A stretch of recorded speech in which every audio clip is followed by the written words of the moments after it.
Bonsoir tout le monde. Donc, je me présente, je m'appelle Katrina McLean, je suis chercheuse en mathématiques à l'Université Grenoble-Alpes dans le domaine de la géométrie algébrique et ce soir, je vais vous parler de quelque chose de complètement différent puisque je fais pas mal de vulgarisation et ce soir, on va parler d'une question de société qui est la statistique et plus précisément toutes les façons dont on peut utiliser la statistique pour mentir soit à soi-même, soit aux autres. C'est doublement en première pour moi ce soir. C'est la première fois de ma vie que je parle à la casemate. C'est aussi la première fois de ma vie que je fais une conférence avec un micro, puisqu'en général, je suis en bas de l'amphi et je crie. Alors, je m'excuse par avance si je ne suis pas toujours très habile. Donc, c'est quelque chose qui me tient beaucoup à cœur parce qu'aujourd'hui, il est devenu quand même assez rare qu'on ouvre une source d'information, quelle qu'il soit. Il n'y a pas quelque part là-dedans un argument avec des statistiques, des fréquences, des probabilités, des pourcentages, etc., etc. Et le plus souvent, ils sont, de mon point de vue, au mieux trompeurs et souvent carrément faux. Alors, l'idée de la présentation que j'ai préparée ce soir, c'est de faire un tour de piste de toutes les façons dont on peut tromper, mentir avec des statistiques. Comme vous voyez, j'en ai un certain nombre. Je ne suis pas sûre que dans une heure, je vais arriver à tout faire, mais on va essayer de voir certaines choses. J'avoue que je n'étais pas très claire sur le niveau de connaissance technique du public ce soir. Donc, il va y avoir des choses relativement simples, d'autres choses un petit peu plus techniques. N'hésitez pas à réagir avec des grands sourires ou des froncements pour me faire savoir si c'est trop facile, trop vite, trop lent, etc. J'interpréterai au mieux. Et on va tous beaucoup s'amuser. Voilà. Donc, on va commencer avec c'est le titre de mon article préféré parce que je trouve ça fou que ça a été écrit, publié dans un journal. Alors, en anglais technique, ça donne « Neural correlates of interspecies perspective taking in the post-mortem Atlantic salmon. An argument for multiple comparisons corrections ». Donc, je ne sais pas quel est votre niveau d'anglais, je ne sais pas quel est votre niveau de statistique non plus, mais si je fais une traduction approximative en français, c'est ce qu'ils ont fait dans cet article, c'est scanner le cerveau d'un poisson mort. Voilà. Mais ils l'ont publié. En soi, je suis sûre que si j'avais un scanner neurologique chez moi, je scannerais toutes sortes de choses. Ça serait trop drôle. Après, arriver à publier ça, c'est un autre paire de manches, another kettle of fish. Et faire attention quand même à comment on utilise les statistiques. Donc, qu'est-ce qu'ils ont fait précisément? Je ne vais peut-être pas lire tout. One mature Atlantic salmon, blah, blah, approximately 18 inches long, not alive at the time of scanning. The salmon, a series of photographs, social situations, specified emotional valence, and they ask questions to the salmon. Bon, bref, ça donne, si je traduis encore une fois en français de tous les jours, ils ont montré des images de visage. Là, il faut que je me tienne un petit peu parce que le monsieur ici est là et ça détend sur moi. Ils ont montré des images de visage à un poisson mort. Ils ont demandé au poisson mort « Qu'est-ce que vous en pensez ?» Et pendant que le poisson mort s'étire, ils ont scanné le cerveau du poisson mort. Donc jusque-là, c'est juste des scientifiques en train de faire joujou avec le scanner. Là où ça devient publiable, c'est qu'ils ont effectivement, pendant cette expérience, observé l'activation, et j'ai un i de trop, mes excuses, d'une région du cerveau du saumon. C'est-à-dire qu'ils ont effectivement observé une corrélation entre des niveaux d'électricité dans une région du cerveau et ils ont passé à ces données une test statistique standard, c'est-à-dire pour ceux qui le connaissent, le calcul de la valeur pi. Et ces statistiques ont dit, oui, effectivement, c'est significatif. ils ont conclu quoi? En fait, non, ils n'ont pas conclu que le saumon mort était en train de réagir à des visages. Alors, encore une fois, random noise may use spurious results if multiple comparisons are not controlled for. Et spécifiquement, ça veut dire que quand vous utilisez un test de statistique, ils ont un domaine de validité. Vous ne pouvez pas les utiliser comme vous voulez, n'importe comment. Si vous les utilisez, même un test standard utilisé tout le temps, vous pouvez avoir des résultats absurdes, même avec un test qui est connu. Et pourquoi est-ce que ce truc a été publiable? C'est parce que le protocole statistique qui était utilisé était un protocole fréquemment utilisé dans la littérature. Donc forcément, le but de l'intérêt de cet article, ce n'est pas de dire aux gens on est intéressé par les avis d'un poisson mort, c'est de dire aux gens regardez, vous êtes en train d'utiliser vos protocoles statistiques tellement mal que je peux m'en servir même pour tirer des conclusions sur les émotions d'un saumon. Voilà. Donc, ce que j'espère qu'on aura le temps de faire, c'est voir un petit peu tous les mésusages et des statistiques qui sont derrière ce résultat. C'est très bien parce qu'à lui tout seul, il résume la quasi-totalité des erreurs statistiques standards. Bon, là, on va revenir sur un autre. Là, c'était un peu mon entame rigolote. On va maintenant commencer à regarder des différents cas de paradoxes statistiques et d'erreurs dans la littérature. Donc là, c'est une étude des années 90 sur la vaccination contre l'hépatite B et la sclérose en plaques. Donc, c'est ce qu'on appelle une étude de cas contrôlés, c'est-à-dire qu'on a eu des deux populations, on s'est débrouillé pour que ça soit sur certaines mesures comparables entre eux. Donc, les facteurs de contrôle, en l'occurrence, c'est l'âge, le sexe et la région géographique. On s'est débrouillé pour comparer des populations à peu de choses près le même âge, à peu de choses près le nombre d'hommes et de femmes, etc. Et on a constaté que dans le groupe des gens souffrant de la sclérose en plaques, il y avait à peu de choses près 3 fois plus de personnes vaccinées. C'est déjà un petit peu bizarre de faire dans ce sens-là, mais je pense qu'ils n'avaient juste pas assez de gens dans l'étude, avec un intervalle de confiance qui est un peu moins convaincant, mais qui est quand même raisonnable. Okay. Donc là, j'ai une étude qui, épurée, semble indiquer un lien entre l'hépatite B et la sclérose en plaques. Maintenant, je vais vous raconter au même moment, on a fait une étude similaire, une étude pareille de cas contrôlés aux États-Unis, pareillement les mêmes facteurs d'étude. Et celui-là, j'avais un rapport de probabilité de vaccination, donc un facteur de vaccination de 0,9, donc très proche de 1, et avec un intervalle de confiance avec un plan au milieu. Donc ça me dit grosso modo que je ne peux pas tirer de conclusions particulières. OK. Est-ce qu'il y a des gens qui ont une idée sur, des propositions de comment des études à ce point paraissant semblables puissent donner des résultats aussi différents?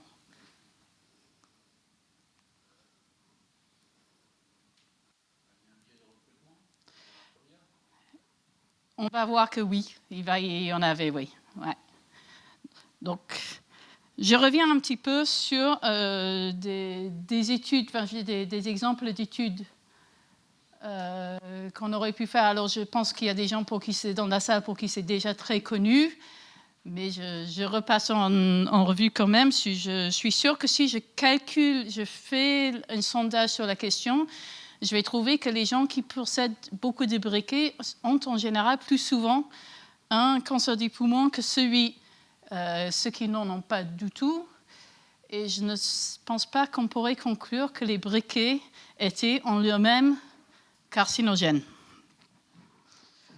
Bon, après, je suis sûre que si je teste, je fais des collectes des statistiques sur le nombre les enfants qui sont dans un ménage où il n'y a pas de voiture et comment ils réussissent à l'école. Je suis assez sûre que dans les ménages où il y a plusieurs voitures ou 2 voitures, en général, il y a des meilleurs résultats scolaires que dans les ménages où il n'y a pas du tout de voiture. Et je ne conclurai pas du tout que se promener en voiture rend plus intelligent. Alors là, c'est des choses que j'ai inventées un peu. Celui-là, c'est une vraie étude. C'est qu'au Royaume-Uni, les garçons qui s'appellent Jack sont beaucoup plus souvent incarcérés que les garçons qui s'appellent Alexandre. Je ne crois pas que ça soit principalement, il y a peut-être un petit effet de biais sociologique, je ne crois pas que ça soit principalement une question de donner un prénom à un garçon, l'amène à faire des bêtises. Quelqu'un peut me dire ce qui se passe là? C'est la classe sociale. Et alors ça, c'est le gros problème de toutes les études en sciences sociales, c'est qu'il y a essentiellement rien qu'on a envie de tester qui n'est pas fortement lié à la classe sociale. Donc ça devient essentiellement inextricable d'expliquer. Alors forcément, là, Alexandre, c'est un prénom très typé classe moyenne supérieure. Jack, beaucoup plus classe ouvrier. C'est un peu un marotte qu'on voit tous les ans en France. Chaque année, au moment de la bac, c'est quel prénom il faut donner à son enfant pour qu'il les mentionne très bien. Il y a des prénoms où on arrive à 60% de mention très bien, me semble-t-il. OK, donc là, le point clé de cette étude, c'est que pourquoi est-ce que c'était important qu'il y en avait un au Royaume-Uni et l'autre aux États-Unis, c'est que dans les années 90, le Royaume-Uni réservait la vaccination contre l'hépatite B à des populations à risque. C'est quoi des populations à risque? Bon, il y a des soignants, il y a des gens qui vivent dans des pays à risque, soit, mais il y a aussi les toxicomanes, les travailleurs de sexe, les gens qui sont incarcérés et les gens et oui, voilà. Donc, et les gens certaines catégories de personnes qui ont des santé vulnérables. Alors, donc, quand vous comparez, et pour ces facteurs-là, l'étude n'a pas contrôlé. Donc, quand vous regardez à ce moment-là des gens vaccinés contre l'hépatite B au Royaume-Uni, tu n'étais pas du tout en train de regarder une population comparable avec ce qui se passe avec la population standard. Et pour cette raison, d'autant plus que ça, c'est des facteurs biais qui sont importants. Et c'était une étude qui était petite, c'est-à-dire que le nombre de personnes vaccinées avec une sclérose en plaques, c'était 11 personnes. Donc, il n'aurait pas fallu beaucoup de choses pour... Une précision, c'est que je vais critiquer pas mal d'articles dans cette conférence, probablement. Quand je critique un article, je ne suis pas en train de dire que nécessairement il est faux. Je suis en train de dire qu'ils ont fait une erreur statistique dans leur analyse. OK. Bon, je pense que vous êtes beaucoup à être au courant de la corrélation qui n'est pas la causalité.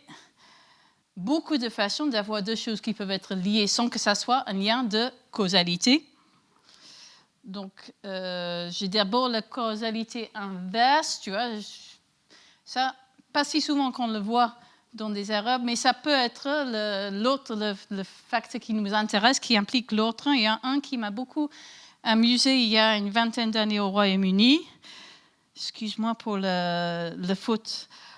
Il y a eu des études qui ont trouvé qu'il y avait un plus grand engagement des couples mariés par rapport aux couples cohabitants. Comme moyenne, un couple marié avait plus tendance à essayer de rester ensemble dans des moments difficiles. Je ne sais pas comment ils ont quantifié ça au passage, mais soit. Ce qui m'a un petit peu plus chiffonné, c'est qu'après, vous avez des politiciens qui sont inspirés pour proposer des bonus de mariage en disant on va payer des gens pour se marier. Comme ils sont mariés, ils vont devenir il va avoir un plus grand sentiment d'engagement l'un vers l'autre et du coup, on aura moins de familles monoparentales et ça coûte cher à l'État. Alors, sait-on jamais, j'ai plutôt l'impression que le lien de causalité va dans le sens inverse. Que c'est plutôt avoir un fort sentiment d'engagement l'un vers l'autre qui amène à se marier plutôt que faire une grande fête et le lendemain, on s'aime beaucoup plus. Alors, par contre, ce qui est vraiment très courant et qui fait que, notamment dans les sciences de la vie et les sciences sociales, détricoter quelles sont les vraies causalités, les vrais liens d'un truc qui produit un autre et quelles sont des corrélations factices, c'est la notion de facteur confusion, c'est-à-dire quand vous avez un facteur autre, une troisième variable, qui produit les deux autres, généralement dans les sciences sociales, la classe sociale, la richesse, tout ça, qui peut être la source de A et B, donc la facteur de confusion. Donc un exemple, et ça, encore une fois, c'est vrai, c'est qu'au niveau des pays, l'espérance de vie est positivement corrélée avec la consommation d'alcool, ce qui ne veut pas dire que boire beaucoup est excellent pour la santé. C'est qu'il y a un fort facteur de confusion qui est la richesse des pays, que le plus les pays sont riches, plus ils ont tendance à pouvoir les gens de l'argent à dépenser sur l'alcool et des systèmes de santé performants. Donc, et il y en avait un parmi le Covid que j'avais vu qui m'avait un petit peu, encore une fois, chiffonné. En plus, c'était un monsieur de Harvard qui avait commis ce truc, qui trouvait qu'il y avait une corrélation négative entre la vaccination positive entre le taux de vaccination d'un pays et le taux de tests positifs de Covid. Effectivement, au Mali, il y a à la fois très peu de vaccination et très peu de tests de Covid. On aurait fait la même test avec que des pays développés, j'aurais pas dit, en mélangeant des pays africains et de l'Afrique subsaharienne et des pays européens, ça paraissait beaucoup plus douteux. Et après, il y a juste les corrélations fortuites. Et il y avait effectivement, dans notre poisson mort, sur les régions du cerveau qui les ont intéressés, il y avait une vraie corrélation dans les données. Oui, une vraie corrélation statistiquement significative. Et c'était une corrélation fortuite. On va voir plus tard que c'était fortuite dans un certain sens, mais pas complètement. OK. Je continue.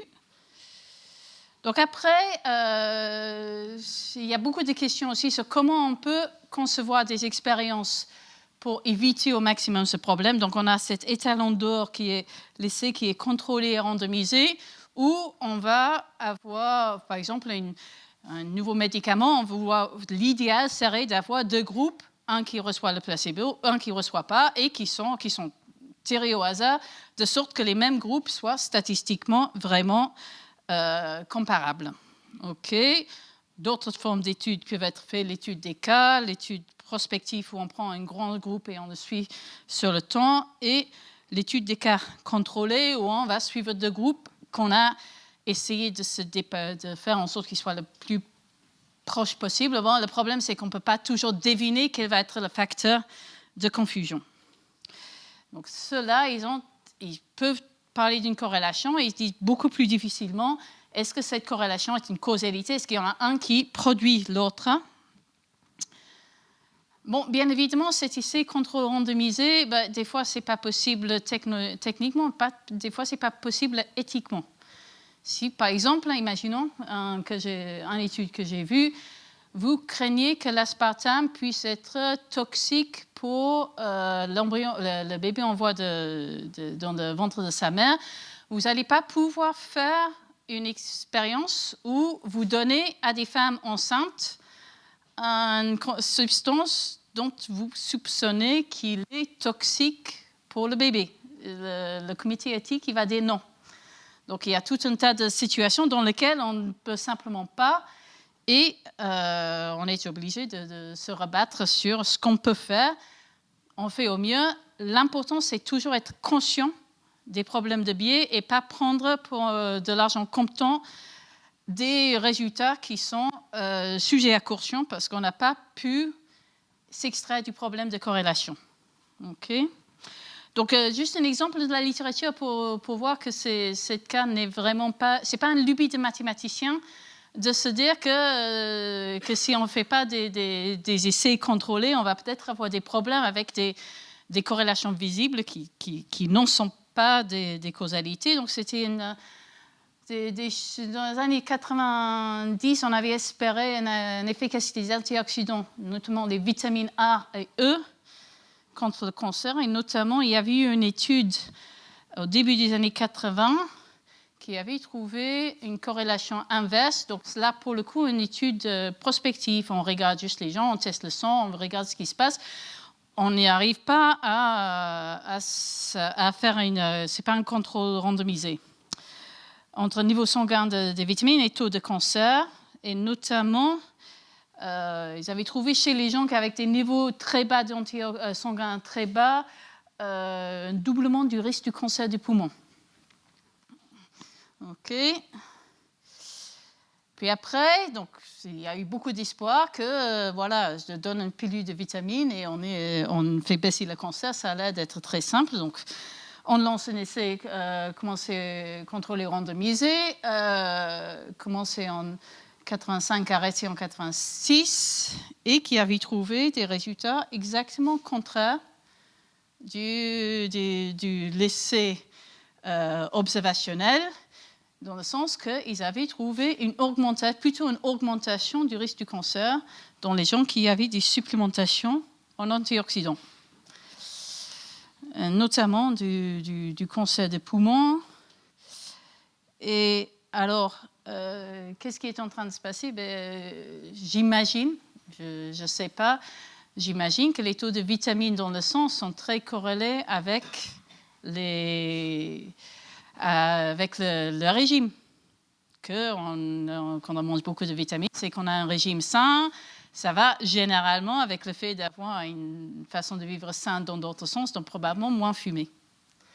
Je soupçonne que simplement on avait retrouvé que fumer est mauvais pour la santé. Ensuite, j'ai un exemple qui était assez similaire. Donc, le traitement substitutif hormonal prescrit aux femmes ménopausées, on a eu exactement le même phénomène qui s'est arrivé. C'est qu'une première étude de 91 avait trouvé, qui était observationnelle, avait trouvé une réduction importante du risque d'infarctus chez les femmes suivant un tel traitement, et que, suivi par une augmentation importante de la prescription sur cette base, et que puis, quand on vient à faire un essai contrôlé dans lequel on élimine tous les problèmes de facteurs de confusion avec le niveau social, avec la richesse, avec le régime, tout ce que tu veux, on avait trouvé des statistiques qui allaient en sens opposé. Donc tout ça pour dire que cette problématique de j'observe quelque chose, est-ce que c'est une vraie implication ou est-ce que c'est juste que c'est un effet de richesse, classe sociale, tout ce que vous voulez? C'est pas une question de mathématiciens, c'est vraiment un problème de santé publique. Que si on ne fait pas gaffe à ces problèmes, on va arriver à des conclusions erronées. Donc, bon, j'ai passé un petit peu rapidement en revue des problématiques de corrélation. Là, j'aimerais partir sur un autre problème, ce qu'on appelle j'appelle le paradoxe des ptérodélites texans. Okay. On va commencer par une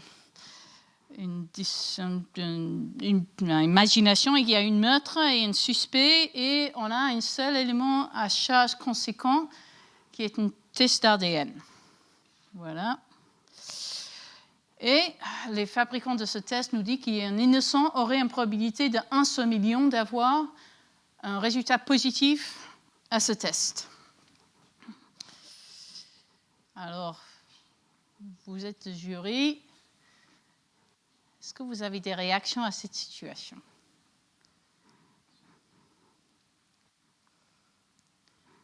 Un innocent aurait une probabilité de 1 sur million d'un test positif, vous en pensez? Faux positif, il y a une chance sur 1 million d'avoir un faux positif. Oui. Ouais. Dans une population de plusieurs millions de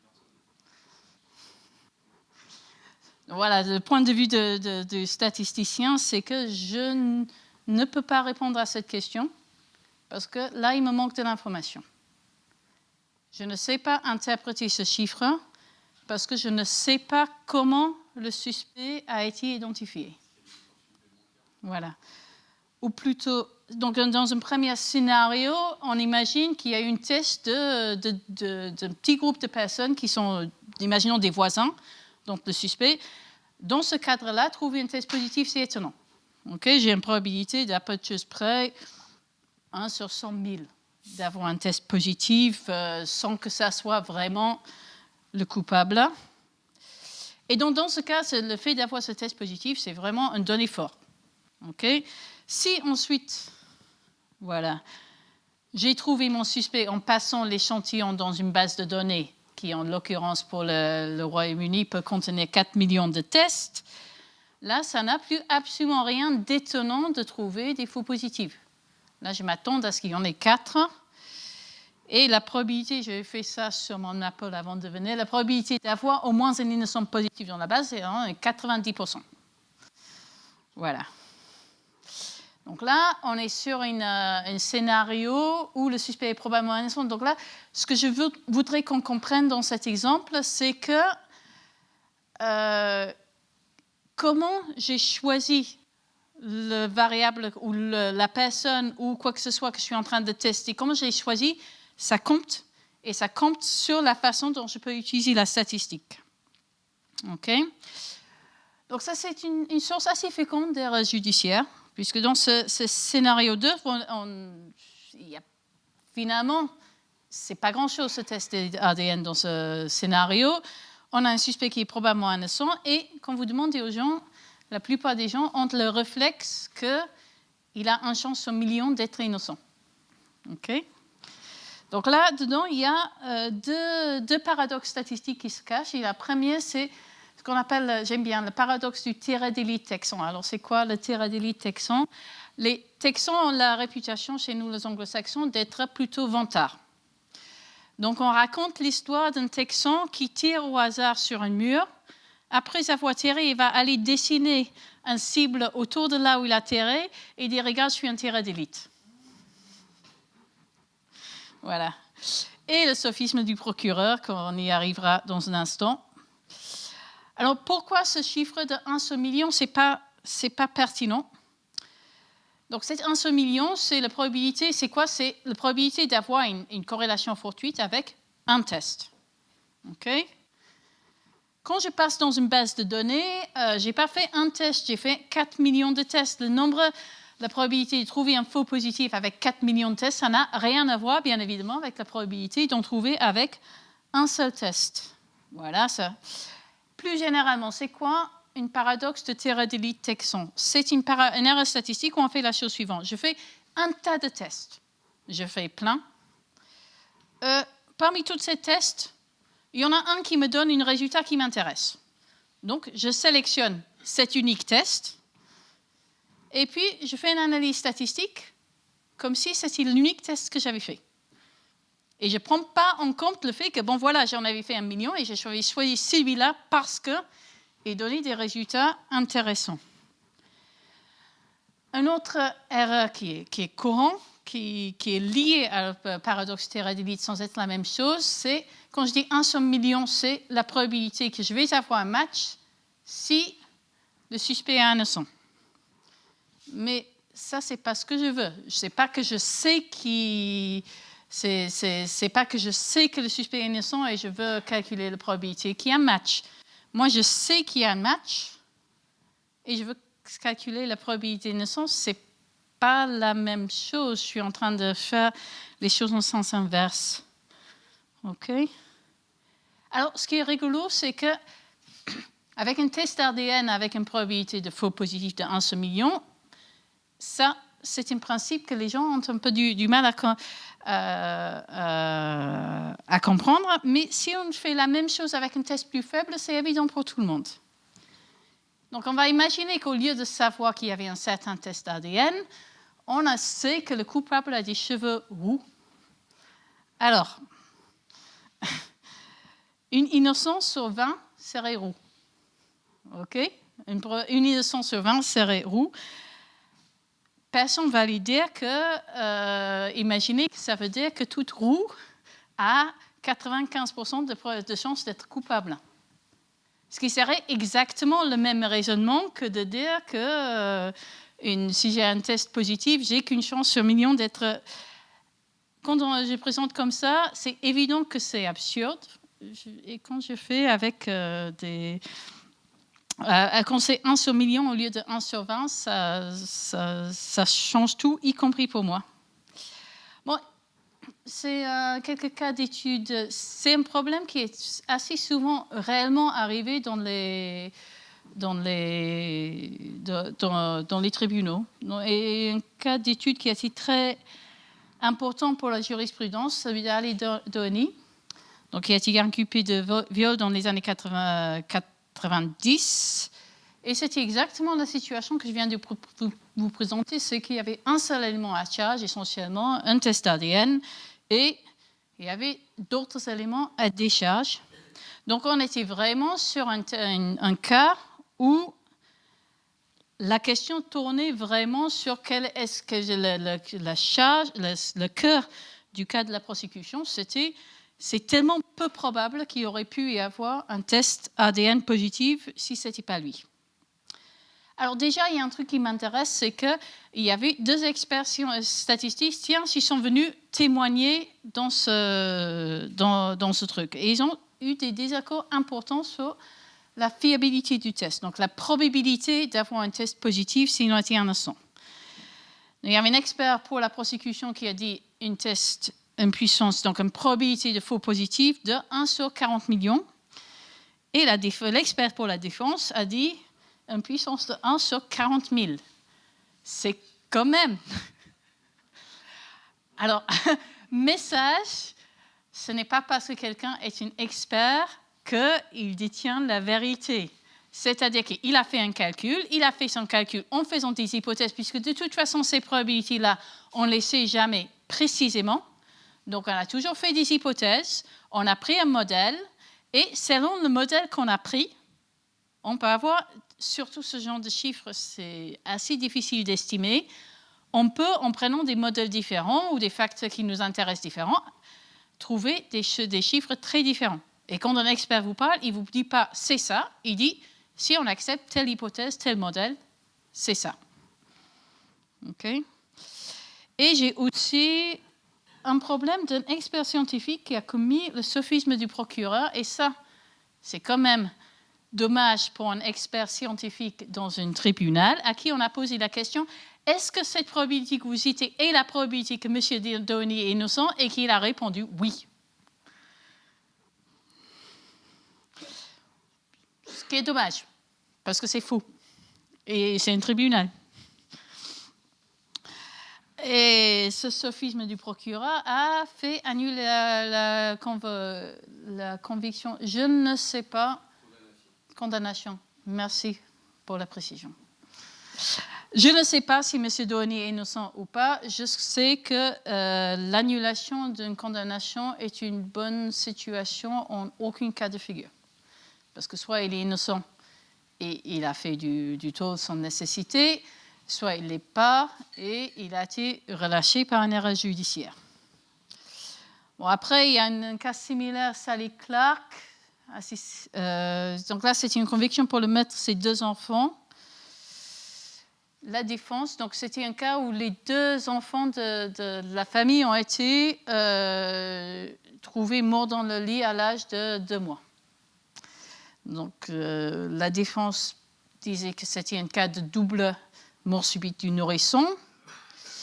Il n'y avait pas beaucoup d'éléments forensiques, un peu plus que dans le cas d'Alan Doheny quand même. Et le cas à charge se reposait quand même beaucoup sur l'idée qu'il était très peu probable d'avoir un double mort subite du nourrisson dans la même famille. Okay.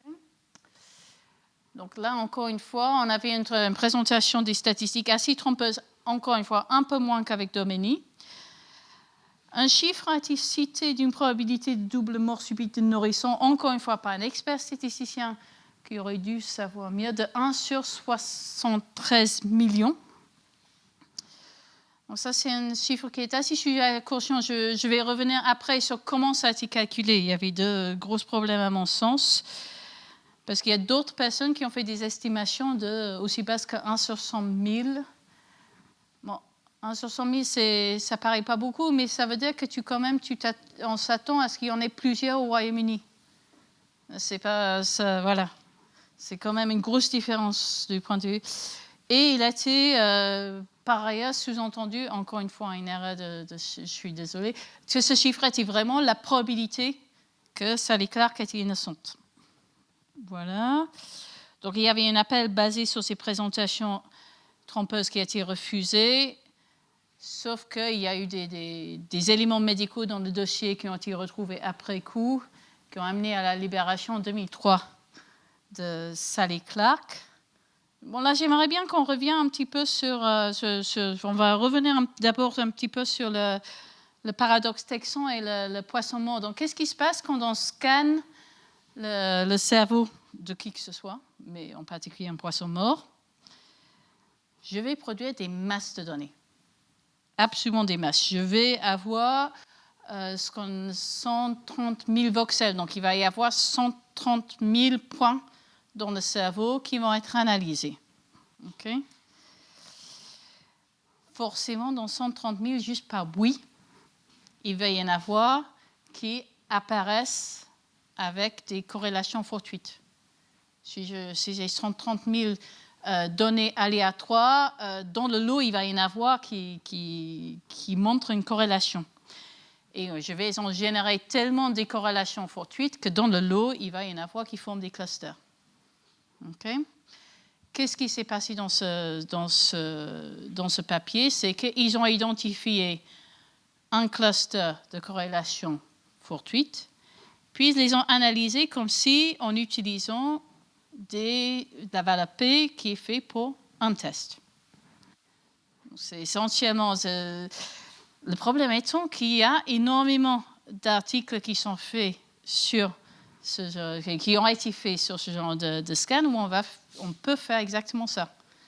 Regarder dans les données le point qui est intéressant, puis l'analyser en oubliant de prendre en compte le fait qu'on a fait énormément de tests. Alors là, je vais revenir sur les cas de données et Sally Clark pour pourquoi il y avait un tel écart dans les chiffres qui sont donnés. Donc, en l'occurrence, dans le cas d'Alain Donné, il y avait ce test d'ADN, il n'en était pas. En fait, c'était une combinaison de plusieurs petits tests. Et donc, il y avait des probabilités pour chacun des petits tests. Et la question se posait de comment je combine ces petits tests. Et quand je fais ça, je suis obligée de faire des hypothèses sur mes données. Et ce qui s'est passé, c'est essentiellement les deux experts sont partis sur des hypothèses différentes. Ils sont arrivés à des conclusions complètement différentes. Donc, j'explique brièvement. En fait, c'est un problème d'indépendance. Donc, c'est quoi l'indépendance statistique? Bon, c'est quelque chose auquel on est assez habitué. On pense à des probabilités. Imaginons qu'on doit choisir un nombre et une lettre. Et je vous demande quelle est la probabilité de choisir 9T. On va dire j'ai une probabilité de 9 sur 1 sur 10.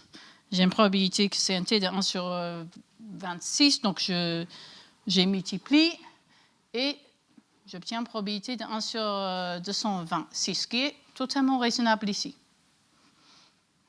Et après, je vais proposer une autre façon pour voir les limites de cette méthode. Suppose que je choisis une personne au hasard au Royaume-Uni. La probabilité que la personne soit d'ascendance africaine est à peu de près 1 sur 10. La probabilité que la personne ait des yeux bleus est à peu de près 7 sur 10. Je ne propose pas de multiplier ces deux chiffres et conclure qu'une personne sur 14 au Royaume-Uni est d'ascendance africaine, mais avec des yeux bleus. Pourquoi? Parce que là, ces deux données ne sont pas ce qu'on appelle indépendantes. C'est-à-dire que si je vous dis que la personne et d'ascendance africaine, ça change tout de suite la probabilité qu'elle aurait des yeux bleus. Donc, j'ai le droit de utiliser cette méthode de multiplication des probabilités uniquement quand je suis en train de considérer des choses qui n'influent pas l'un sur l'autre. Bon, ça, c'est encore une source très féconde d'erreurs statistiques, c'est de multiplier des probabilités que je n'ai pas le droit de multiplier parce qu'en fait, ils vont l'un avec l'autre. Donc, qu'est-ce qui s'est passé dans le cas de d'ONI? J'avais 2 tests d'ADN. Donc, un qui avait une puissance, c'est la probabilité d'un faux positif de 1 sur 40 000, une autre avec une puissance de 1 sur 1000. Donc, la prosecution a fait l'hypothèse que ces 2 tests étaient indépendants et qui a multiplié les probabilités, ce qui n'est pas très raisonnable s'agissant d'un ADN de la même personne. Et la défense a dit que c'était possible que ces tests détectaient en fait la même information, qu'ils étaient totalement corrélés, et donc ce n'était pas la peine de... Je vais juste prendre le plus grand des 2, ce qui est à peu de choses près tout aussi déraisonnable. C'est vraiment un cas où, en prenant je pense qu'il y avait sans doute un petit brin de militantisme dans ces choix de modèles. Alors, Clark, comment est-ce que ce chiffre de 1 sur 73 millions est-il produit? Il y avait grosso modo, à mon sens, 2 problèmes majeurs dans la production de ce chiffre. Le premier, c'est que l'expert scientifique a fait l'hypothèse que la probabilité que 2 frères, un frère et un autre frère qui fait une mort subite de nourrisson, ça soit indépendant. Qu'il n'y ait aucune, ce qui revient essentiellement à dire qu'il n'y a aucun lien génétique ni environnemental dans la mort subite du nourrisson. Je n'y crois pas un instant. Je ne connais pas beaucoup de maladies pour lesquelles avoir un frère qui a cette maladie ne dispose pas, avoir plus souvent la maladie en question. Donc déjà, l'hypothèse d'indépendance des décès est plus sujet à caution. Il y a des gens qui ont essayé d'estimer la facteur d'erreur là-dedans, c'est très difficile à faire. Il y a des gens qui sont venus à une facteur de 10 ou 20. Bon, ce sont des statistiques qui sont assez difficiles à produire. Toujours est-il que l'hypothèse d'indépendance me paraît assez difficile à défendre. L'autre chose qu'il a fait, qu'on peut critiquer, c'est d'utiliser des facteurs qui baissaient la probabilité de la mort subite du nourrisson, ce qui rend le calcul plus à charge, et ignorer les facteurs qui l'augmentaient. Donc, par exemple, la famille est-il non-fumeur? La famille est-il riche? Ces 2 facteurs ont tendance à baisser la probabilité d'une mort subite du nourrisson. Donc, il a utilisé le chiffre de probabilité d'une mort subite du nourrisson, pas généralement, spécifiquement dans des familles non-fumeurs de classe sociale aisée. Par contre, les 2 enfants étaient des garçons. Les garçons sont plus sujets à la mort subite du nourrisson. Il n'a pas inclus cette information-là dans son calcul. Si j'ai le droit de faire ça, je peux trouver la réponse que je veux. Si j'ai le droit de dire je vais prendre en compte tel facteur, et pas celui-là, en choisissant tous les facteurs qui vont dans mon sens et pas les autres, j'arrive au résultat que je veux. D'où l'importance, quand on fait des études, de dire avant de commencer de récolter ces données, qu'est-ce qu'on va utiliser, qu'est-ce qu'on va considérer comme facteur. C'est trop tendance sinon de se convaincre. Tiens, voilà. J'avais beaucoup de garçons de ce côté-là, je vais prendre ça en compte. Alors ça, c'est un énorme problème sociologique pour tout ce qui est sondage, parce que si je veux qu'un sondage soit un temps soit peu fiable, il faut que le choix de répondre au sondage soit indépendant des réponses que je vais donner. Parce que si, imaginons un sondage politique, si je sais que statistiquement, les jeunes ont moins de tendance à répondre au sondage, ça va nécessairement fausser mes réponses. Donc, même pour des sondeurs un peu sérieux, c'est difficile à obtenir. Parce qu'il y a toutes sortes de biais. Enfin, des gens qui ont certains avis sont souvent plus soupçonneux vis-à-vis du système, donc moins tendance à accepter de répondre à des sondages. Il y a des catégories de personnes qui n'ont peut-être pas de ligne fixe, donc ils ne peuvent pas être atteints. Donc, même quand on cherche à avoir des sondages fiables, ça peut être difficile à avoir. Et une tendance qu'on voit de plus en plus souvent qui, moi, m'énerve particulièrement, c'est le sondage auto-sélectionné. C'est-à-dire que le sondage où il y a un lien sur Internet et c'est la personne qui va choisir, oui, ça m'intéresse de suivre ce sondage ou pas. En général, on voit souvent des résultats de sondages dans les journaux qui paraissent invraisemblables. Quand on regarde dans les détails, c'est pratiquement toujours un sondage auto-sélectionné. C'est-à-dire qu'il y avait un lien et je clique sur le lien et je décide. Pourquoi ? Parce qu'on sait que les gens qui se sentent personnellement concernés sont beaucoup plus nombreux à cliquer sur le lien. Et c'est donc, vous faites un sondage auto-sélectionné. Est-ce que vous avez souffert de machin ? Vous multipliez par une facteur énorme le nombre de gens qui souffrent de machin dans la société. C'est terrible. OK. Donc, un autre, donc ça, c'était un petit peu tous les problèmes qu'on peut avoir avec l'indépendance. La dernière chose dont j'aimerais parler, c'est les problèmes liés à la significativité. Je ne sais pas trop comment ça se dit en français. Donc, juste pour visualiser un peu ce que ça veut dire, imaginons que j'ai une pièce, je veux savoir si cette pièce est honnête ou si elle est pondérée. Donc, je commence à jouer pile-face.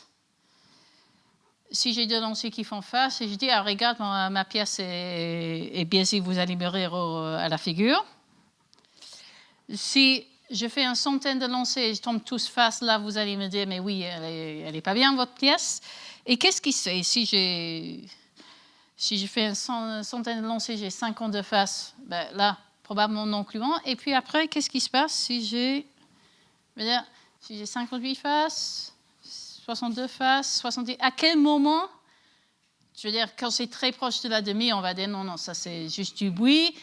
Quand il n'y a que des faces, qu'un truc qui sort, on va dire, ben non, là c'est clairement une tendance. Et entre les deux, quand est-ce que je décide que vraiment j'ai un problème d'équilibre et qu'il y a une vraie tendance, et quand est-ce que je considère que c'est une bruit? Donc ça, c'est un problème qui est énorme, notamment dans les sciences de la vie et les sciences sociales, où on peut avoir des données qui sont très bruitées, et je dois décider des données que j'ai. Est-ce que là, j'ai juste un bruit? Est-ce que c'est le hasard qui évolue, que ce n'est pas exactement 50%? Ou est-ce que c'est vraiment, je suis en train de détecter une tendance?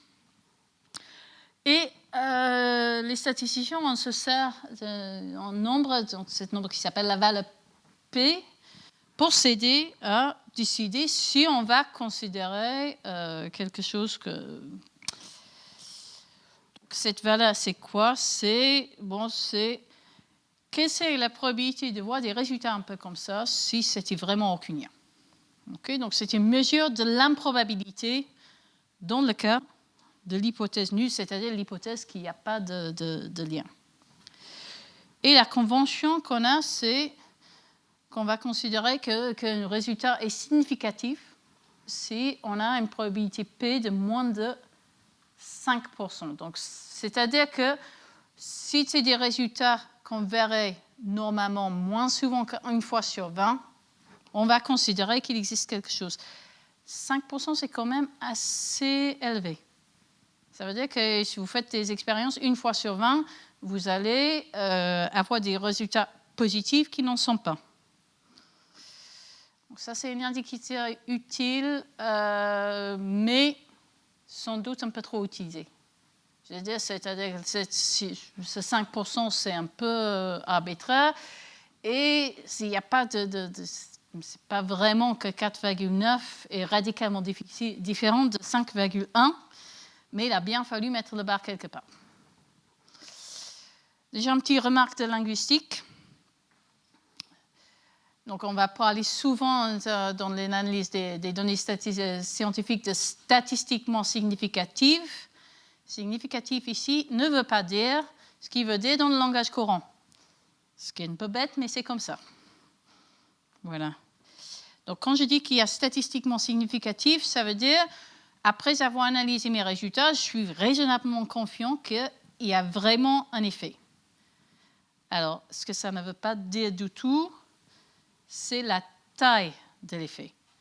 Si j'ai des données qui sont de très très bonne qualité, je peux avoir un résultat statistiquement significatif, mais qui indique quand même un effet qui est assez minimal. J'ai une expression que j'aime bien, que j'ai entendue en anglais, qui est qu'on peut être statistiquement significatif et cliniquement complètement insignificatif.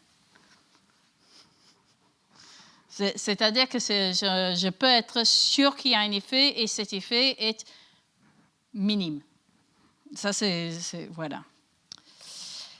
Donc là, je reviens aussi sur un problème qu'on n'a pas, c'est que le lien entre ce sophisme du procureur et les problèmes de l'analyse de la valeur P. Donc, ce P, c'est quoi? C'est la probabilité de voir les résultats qu'on a vus s'il n'y avait pas de lien.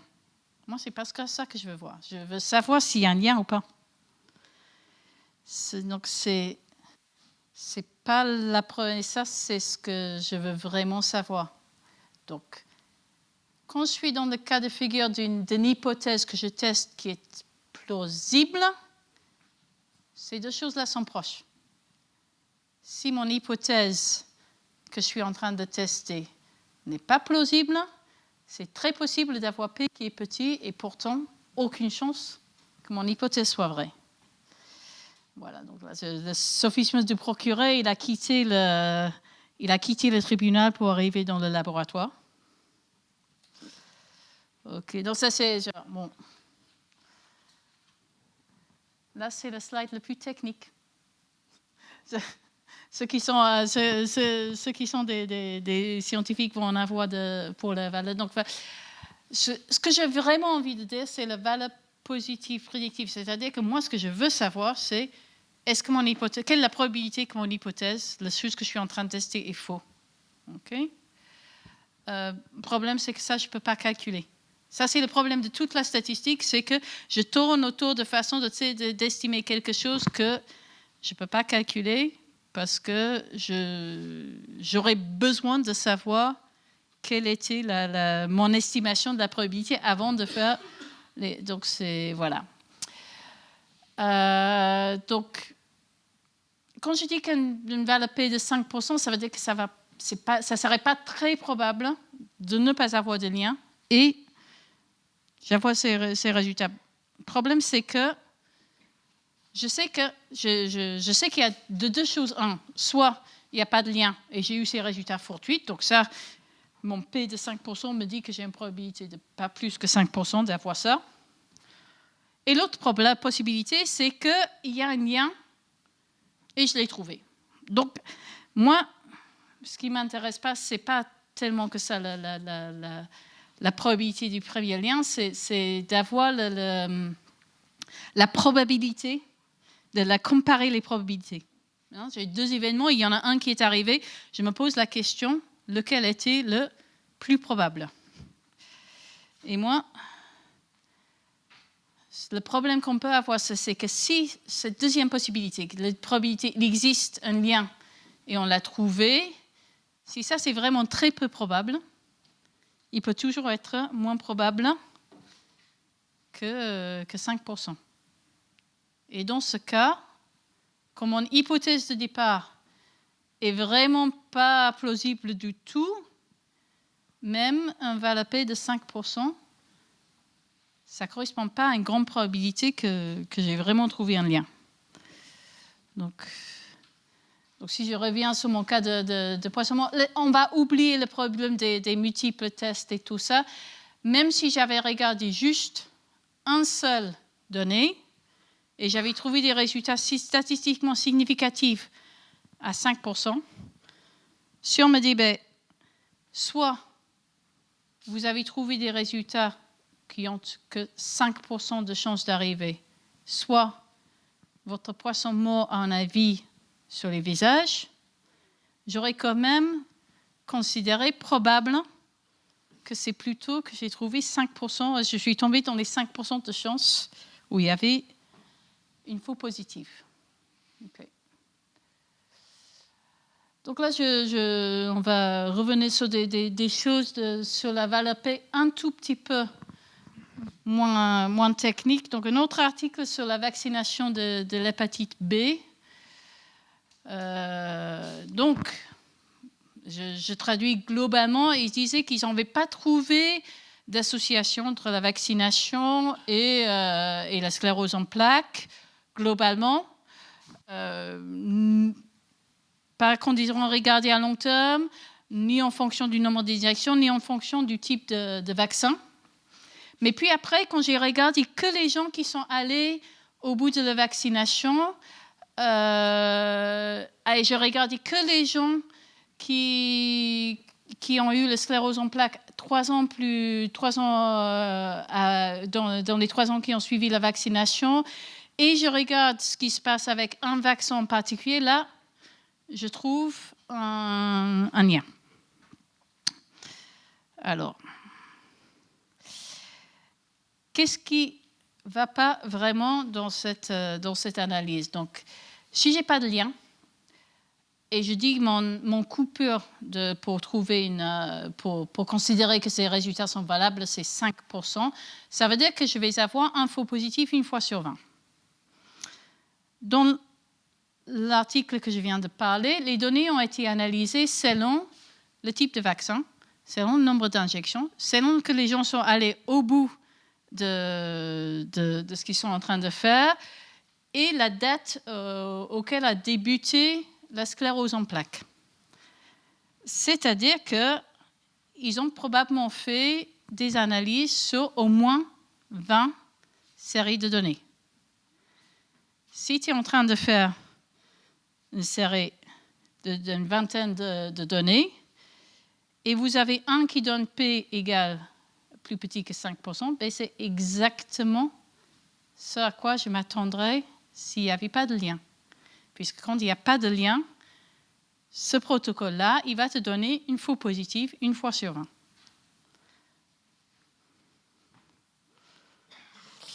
Alors, là, ça amène sur un problème qui est assez grand dans la littérature pharmaceutique. Et puis après, je pense que ça va être ma dernière annonce. C'est que dans l'article que je viens de présenter, je suis assez critique de l'utilisation des statistiques parce qu'ils ont fait analyser plein de données et puis ils ont utilisé un test statistique fait pour une seule donnée, mais ils avaient l'honnêteté de présenter tous leurs résultats.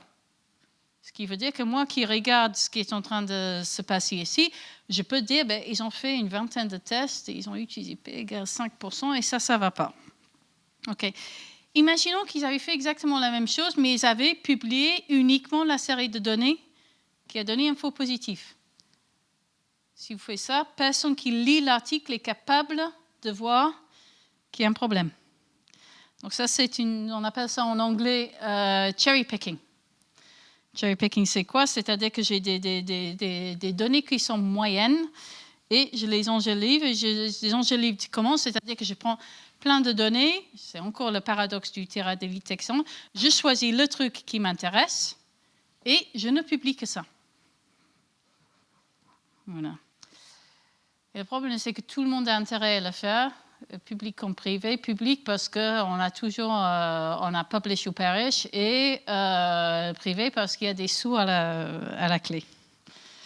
Donc là, juste un exemple tiré de la recherche publique. Donc c'est quelqu'un qui a écrit sur son blog, c'est une professeure de psychologie, qui dit que j'ai donné à quelqu'un un postdoc un taux de données et je lui ai demandé de les analyser pour plein d'hypothèses différentes jusqu'à ce qu'elle trouve un qui donne un résultat positif. Voilà. Alors, ça, a priori, c'est une fraude scientifique parce que seulement les hypothèses qui donnaient un valeur P plus petit que 5%, ce qui va inévitablement y avoir dans le lot, ont été publiées. Et toutes les analyses qui n'ont rien donné statistiquement ont été jetées. Voilà. Donc voilà. Donc après, une fois qu'il y a des gens qui se sont un peu plaints que c'était pas trop comme ça qu'on était censé utiliser les statistiques, donc les gens ont commencé à réanalyser les autres papiers de ce monsieur pour voir s'il avait fait la même chose. Donc actuellement, en état, je pense, 18 papiers retirés, 6 qui ont eu une note of concern et 15 corrections.